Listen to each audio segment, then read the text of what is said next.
அந்த கூத்தியா கூட்டம் கூவுது பார்த்தீங்களா? நோம்பு நாளையில் சுமி கெட்ட வார்த்தை பேசலாமா? நோம்பு நாளை அடுத்தவன் கூத்தியாவோட இருக்கலாமா அப்படின்னு கேளுங்க.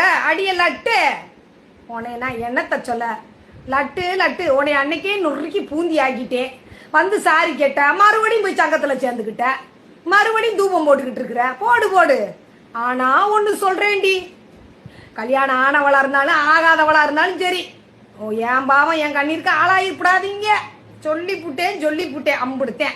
எவன் பொண்டாட்டியே எங்கேயோ உட்காந்து 4 நாள் ஆகி போக முடியாம நாத்தம் முடிச்ச உட்காந்து இருக்கிறா. அந்த கக்குசை இவர் கழுவு வாரான். இங்க வந்து வீட்டுல ஒரு ஒட்டையை அடிச்சு ஒரு வீடை நீட் பண்ணா, நீ ஒரு வேலை பாரு, நான் ஒரு வேலை. நான் அவரை வேலையே வாங்க மாட்டேங்க. அவர் கூட இருந்தா போதுன்னு நினைக்கிறவன். அவர் வேலைக்கு போறாரா, ஆபீஸ்க்கு போறாரா, வண்டியை கொடுக்கறதா, அந்த இதுக்கு போறானா, வந்த ஒரு வேலை வாங்க மாட்டேன். பாவம் அதுகளே வெளியே உட்காந்து அந்த பைக்கெல்லாம் எவ்வளவு வெயிட்டான பைக்கு, அதை தூக்கணும், ஒருத்தவங்க ஊருக்கு இங்க இருந்து கொண்டுகிட்டு போகணும்.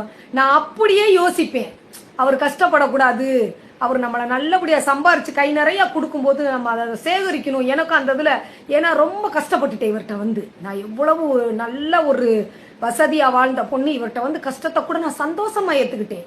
ஆண்டவன் நல்லதை கொடுக்கும்போது ஒரு கெட்டதை கொடுக்கும்போதும் அதை சந்தோஷமா ஏத்துக்கிட்டாதான் அவனுடைய பக்தர்களை நம்ம ஆக முடியும். நான் எல்லாத்தையும் வழியை தாங்கி நான் சிறுக சேர்த்து நான் கட்டுற கூட்ட களைச்சு விட்டுக்கிட்டே இருந்தா எவ்வளவுதான் பொறுத்துக்கிட்டு இருப்பா ஒரு மனுஷி சொல்லுங்க. இன்னைக்கு எவங்கிட்டக்கே இருக்கிறவ வந்து நம்மளை தப்பா பேசுறாளே, என் இதய வலிக்குது.